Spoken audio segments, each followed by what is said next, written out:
Live from downtown Detroit, Local 4 News at 6 starts now. Acts of vandalism at a local cemetery. It has nothing to do really with the price. It's what you're doing to somebody's heart, their family's heart.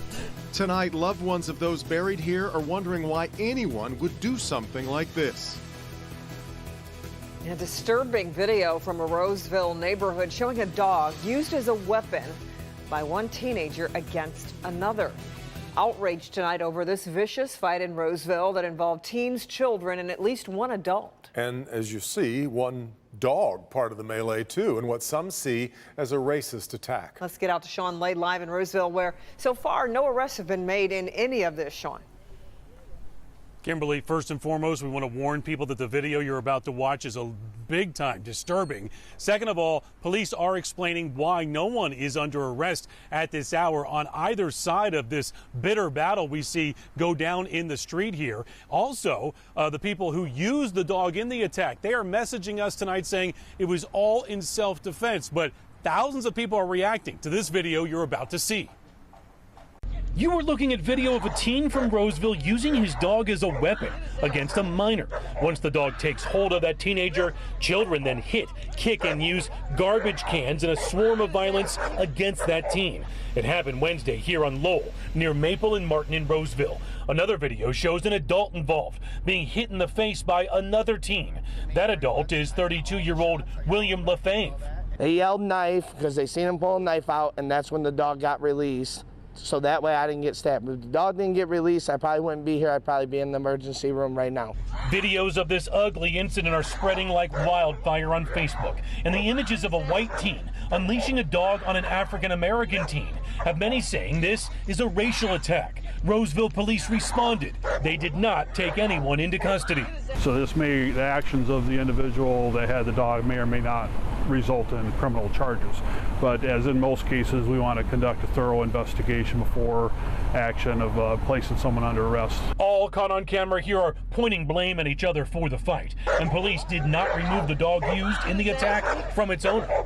We don't have a location on the dog. That doesn't mean that anybody is hiding the animal from us. We just may not have talked to the right person yet.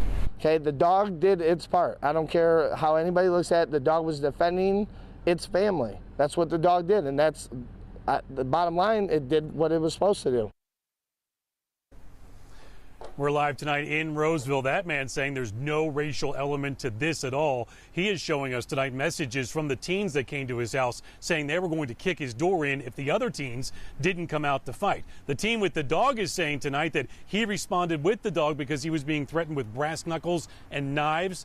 All of this, Kimberly and Devin, still under investigation tonight. Back to you. That's crazy. Well, Sean, what about the teen that was attacked by the dog? What's the latest from him? Well, police are telling us tonight he refused medical treatment on the scene and would not cooperate with them. We later learned he went to an urgent care for treatment and is now cooperating with police. Gosh, disturbing video, though, nonetheless. Okay, Sean, thanks. Devin. Now to a lot of folks angry and emotional in South Lyon after some overnight vandalism at a cemetery. It was at the South Lyon Cemetery, which is on Stryker Street near 10 Mile. And as Jason Colthorpe explains, the damage is disheartening to the entire community. South Lyon is tight-knit, and that's evident by all the people we've seen who have rushed out here today to check on their loved ones and loved ones of their friends. And what they found is about 15 to 20 headstones pushed over and other damage here. But make no mistake, even the people whose graves weren't damaged are pretty angry. You wonder why somebody would choose this, like a sacred ground like this, to vandalize. Then the thoughts start going through your mind. What is the matter with these, I presume, kids? If their parents can't beat them, maybe it'd be nice if a stranger could. And I don't know that that would fix it, but it sure couldn't hurt.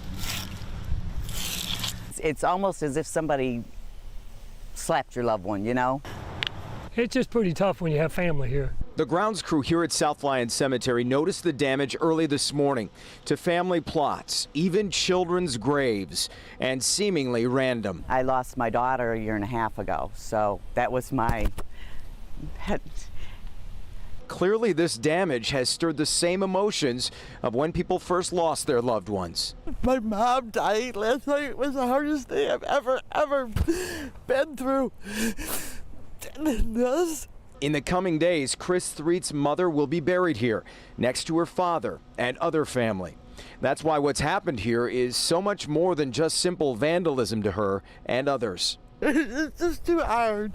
And somebody would do this. It's not even the destruction part of it, it's the hurtfulness they cause the family. I hope these people are caught and they get, the justice they deserve. Would you do it to your grandparents' grave, your mother's grave, your dad's grave, would you? Yeah. The city tells me it'll be thousands of dollars in damage, and a monument company is going to have to be called in to set those stones back up correctly. South Lyon police obviously hoping someone might know who did this and give them a call. The people out there today thinking the same thing. Yeah, that poor woman, just her emotions so raw. Has anything like this ever happened before? They said, a lot of people said it happened about 10 years ago, and it was worse. And again, because there's no cameras there, they didn't catch anybody then, so they're relying on someone to leave them a tip. Let's hope so. Yeah. All right, Jason. Thanks, Jason. Well, let's turn our attention to the weather. Yes, some people do tailgate for preseason games, so it's a really nice night for that. It really is. So let's get over to Ben and see how things are shaking out. I'll tell you, the people that are over there tailgating probably don't care what the weather is. They're going to be over there regardless. But when you're leading the weathercast with the dew point map, it's either really good or really bad, and it's the positive sign for us. 50-degree dew points, very dry air, and this stuff's getting even drier tonight. So a very crisp evening ahead of us. Temperatures, though, are still in the mid-80s here on the east side. We still got up above average despite the fact that the cold front came through and took that humidity with it. So we'll be down to 73 at 10 o'clock, and what little cloud cover we have is going away. But it's going to be a crisp start tomorrow morning with 50-degree temperatures and very dry air. We'll see how long it lasts coming up in just a second. Don't forget to download our local forecasters app. It's got interactive radar, severe weather alerts, and a lot more, all in the palm of your hand. Download it for free in your app store by searching WDIV. Kim? Okay, Ben. Ann Arbor police are looking to identify someone who sneaked into the Ann Arbor water treatment plant. Take a look here. Police say the woman on your screen crawled under a gate to get into the plant, which is off limits to the public. That plant is on Sunset Road near Newport Road. This happened about 2 weeks ago. Police say there are no signs of a threat to the public or water source. But if you know who that woman is, call Ann Arbor police. A sweep at a Troy massage parlor results in charges for the owner, workers, and a patron. That sting was at the Asian Spring Massage on Long Lake Road. Troy police say a worker and a 68-year-old man are charged with prostitution after catching the worker performing a lewd act on that man. Another worker and the parlor's owner were also charged with not having a proper license. Michigan's Attorney General Dana Nessel backing a group of neighbors in Ray Township who are concerned about a proposed natural gas facility. Nessel is asking the Federal Energy Regulatory Commission to make sure Blue Water gas storage checks all the boxes, including building a berm to provide a safety barrier. Residents are concerned because of a previous Blue Water explosion. That was back in 2014, and an explosion at a Consumers Energy facility, and that was just last year. Blue Water says it is committed to working with the public to meet their concerns, and they promise that they will meet and exceed federal regulations. We are coming up on another weekend with major freeway closures. Eastbound I-696 will be closed from I-75 to I-94 for sewer work. Crews will be repairing pipes to make sure the freeway drains properly. Eastbound 696 closes at 8 tomorrow night and reopens by 5 Monday morning. Prepare for backups on the westbound side too, with 696 down to 1 lane from I-94 to DeQuinder. And that's not the only freeway under construction this weekend. Westbound I-94 will be closed from I-75 to I-96. Eastbound M5 will close from 696 to 8 Mile, and southbound US 24 is closing from Pennsylvania to West Road. The barrels go up on all 3 stretches at 9 o'clock Friday night, come down at 5 Monday morning. We've covered a lot of stories about war veterans who have waited decades to be awarded medals for valor, but this story is a little different. Yeah, this time the veteran had his medals taken away by a thief. Coco McAvoy reports from Wayne, where today things were made right by a Westland police officer. Vietnam. Judy Berna is the proud wife of Vietnam veteran Vince Berna and has many photos to prove it. Now this is the Veterans Day celebration. Their love story has taken them on a journey to help others. High school sweethearts. We started all of this together. The couple opened the doors to the Veterans Haven in Wayne in 1999. We operate on donations and volunteers. Nobody gets a paycheck. It's out of the goodness of their heart. But in 2012, something very important to Vince Berna was stolen from his own organization. And his medals were over there, and they're gone. Judy remembers Vince's reaction. How dare they do this to me, or our veterans. Chaim Kozak heard the story and wanted to help. He's a Westland police officer who served in the Marine Corps, earning a Purple Heart. The sentimental value that these hold is it's priceless. So I think that's why my partner and I felt the need to get these replaced for him. Officer Kozak spent months tracking down the right medals. I'm happy that it's happening. So here you go. Thank you so much. A moment years in the making. You can tell he definitely served his country pretty well. So.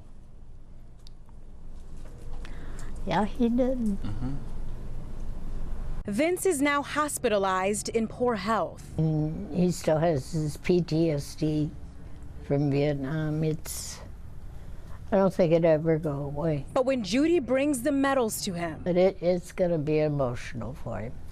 Coco McAvoy, Local 4. What a great story. Well, Veterans Haven is struggling financially and needs help raising money to continue doing its important volunteer work in the community. And if you would like to donate, we've put a link on our website. Just head to clickondetroit.com. All right, let's find out what's ahead on NBC Nightly News at 6:30. To New York we go, where Lester Holt standing by with a preview. Hi there, Lester.